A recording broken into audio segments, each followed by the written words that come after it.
Now, Budget 2026 is set to be unveiled later today. The excitement. Can't wait. Thrilling. But with negotiations still going on as late as last night, the government have been keeping a lot of details very close to their chest. Here to break down what we know so far is Sinéad O'Carroll, editor of the journal .ie, and Economist Dr Emma Howard. Thank you both so much for joining us on the show this morning. Emma's more excited than we are. Happy Budget Day. 9.4 billion. There's one for everyone in the audience, isn't there, Emma, or no? No, I think this time around there's very little for workers or for most of our viewers, and it's being billed as a pro-enterprise budget. But really, I think that's where the vast majority of the tax package, at least, is being spent. So, we're going to see very little for workers. We're seeing Pascal Donoghue has told us that there's not going to be any adjustments to income tax bands. Now, what that means is that given workers will be getting a pay rise this year on average, so we're seeing growth in wages this year, a little bit outpacing inflation, so people are getting a bit more than the price level has increased. But for some reason, for some people, that's going to bring them into a higher tax bracket. So what we may see is that people will actually, in terms of their purchasing power, possibly be a little bit worse off as a result of this budget. Inflation flying up as well still. Well, exactly. I mean, listen, Sinead, whenever we're saying, there haven't been that many leaks really about this budget this time around, and even the talk there that it's coming down to the wire. Why is this so last minute this year, do you reckon? I would say this budget is, the headline is, this is the budget after the last general election. The immediate budget after a general election, they don't have to talk Splurge, up what they can do for each individual person who is voting. So that's the government will obviously deny that. They will say there's been a shift in geopolitical circumstances, there's been a shift in global economics, and we have to be more prudent, and therefore we have to stop spending. Now, economists like Emma would say that we have been overspending. So in some ways they are probably doing macro the right thing, but the political reason for it is that, the promises made in the last election are for the lifetime of the government, so they have 5 years to try to make good on those, and for this year they don't have to sell themselves as much. So that's the process. Also the process is last minute in that all the ministers of the various different departments will go to the finance and the public expenditure minister, put forward their claims for whatever money they want for projects or whatever money they want to be able to spend on the people that they look after, and that the money, the package that we know has to be divvied out and kind of balanced across those departments. What do we know so far? What has been leaked? What kites have been flying around the place about so this? What we know, the main thing what we knew is that social welfare, the increase in social welfare payments, including the state pension, were not going to be at the same level as previous years. So we're pretty sure that's going to be at €10. So the increase across social welfare payments is going to be €10. There's going to be no increase in tax or on petrol and diesel, so that's probably a big one. At least we won't see increases in those things, but there will be a rise in the carbon tax. Probably the one cut that we have heard about is for college students. There's going to be a $500 permanent cut in their college fees every year. As Emma said, no income tax, no change to some schemes that we thought there might be changes to because of election promises, things like the IVF and HRT and free contraception schemes, and also no childcare changes. They said that instead of bringing childcare fees down, they're going to look at increasing places. So the budget allocation is going to look at creating 1,000 spaces for more children across the childcare sector. OK, so they've said housing is the number one priority. Are they putting the right foundations in place to try and fix this housing crisis, Emma? I mean, when we think about the barriers to building more housing, a lot of them are kind of outside of government spending, to be honest.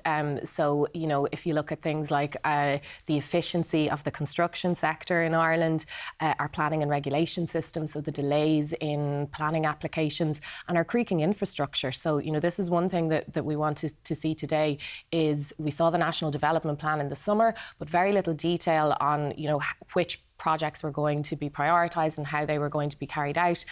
So things like the Greater Dublin Water Scheme that we know is going to mean that they can't have any planning permission for new houses in Dublin if that's not finished. Okay. And that's been held up for 7 years, in part because of one objection by a sea swimmer. So it's those kind of things. This sort of rubbish is what we're dealing with now? This is really, you know, in terms of, okay, so they're going to cut the VAT rates to 9% on new build apartments, and they say that there's about 40,000 apartments that already have planning permission, and that's going to impact on. But, you know, we need to be thinking bigger picture stuff, I think, to And will solve that be housing. announced today, the likes of the air grid, the likes of the water structure?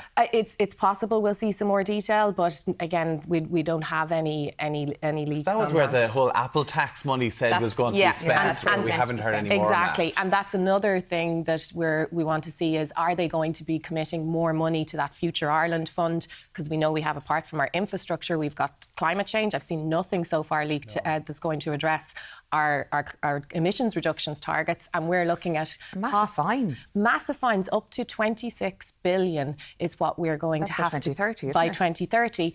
And Irish Fiscal Advisory Council said, you know, if we act, we can cut those costs in half if we just act on what's in the climate action plan. What should they be doing with this budget then to make any sense, to make any I suppose difference to us going on the line? Like, nothing's going to really change in the next few weeks or months, even year. But what should they be using this money for? Yeah, so I mean, well, a couple of things. I suppose that what's funny is, yes, they're being more prudent than previous years, but the central bank, all the institutions are saying it's still too much. So we have a strong economy. Our economy is growing. We're projected, despite all of the geopolitical risks that Sinead mentioned, we're expecting economic growth, you know, of around 2% out the next few years. So instead of overheating the economy, and this spending package is above the government's own fiscal rule that they agreed to in 2021 of 5% that they've broken every year since. So this is still too big a budget, and they're doing things like supporting the hospitality sector, where we really don't have any good evidence of a crisis. Well, that's the big one. Yeah. That's the big spend. And a lot of people would be questioning. 500 million going to this reduction in VAT towards the hospitality sector.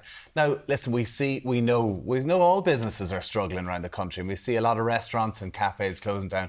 But it looks like there's no shortage of them opening back up again, Sinead. Yeah, and Paula Donoghue, our business analyst, has done a lot of work on this to try and explain that when you do a blanket cut like this from 13.5% to 9% across the board, the bigger the business, the bigger the winner you are. So, you know, massive international chains like McDonald's and Nando's and Domino's Pizza, they are the big winners from a VAT cut like this. Should be more and targeted. Yes, they are employers, but they're not going to leave Ireland because the VAT rate remains the same as when they started. And it will encourage more big international businesses to come out, and that will crowd out smaller independent businesses, it's just Irish-owned ones. The lack of targeting on this one and the amount of the spend just seems incongruous. Like, the idea that this is saving the local restaurant that you love, or even the medium-sized restaurant group that, you know, is around the Midlands or whatever it is.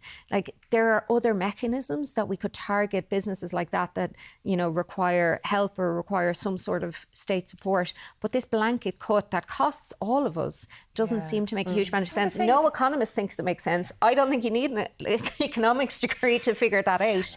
But it's the one that's being pushed forward. And it's worth pointing out, the sector already gets a reduced VAT rate, which costs us 2 billion a year, because the standard rate of VAT is 23%. They're on 13.5%. So there's already substantial supports there. You mentioned restaurants are closing, but they're also reopening. The employment figures in hospitality, the first quarter of the year, they were up 7%. They were down a little bit in the last quarter, but so they remain relatively stable. Can I quickly just ask you just about one-off energy credits? We're not going to see them. We're not going to see them. Okay. No, we're not. So what we will see is a retention of this reduced VAT rate on gas and electricity at 9%. And an increase in the fuel allowance for people who get the fuel allowance of €7 a week. Which is the right thing. I mean, those universal measures feed inflation, and we should be targeting those who need those supports, not universal ones. Fair play to you. I haven't gone too hard on them this time. We'll see what comes tomorrow. We have other things to deal with today. We're being a bit nicer to them.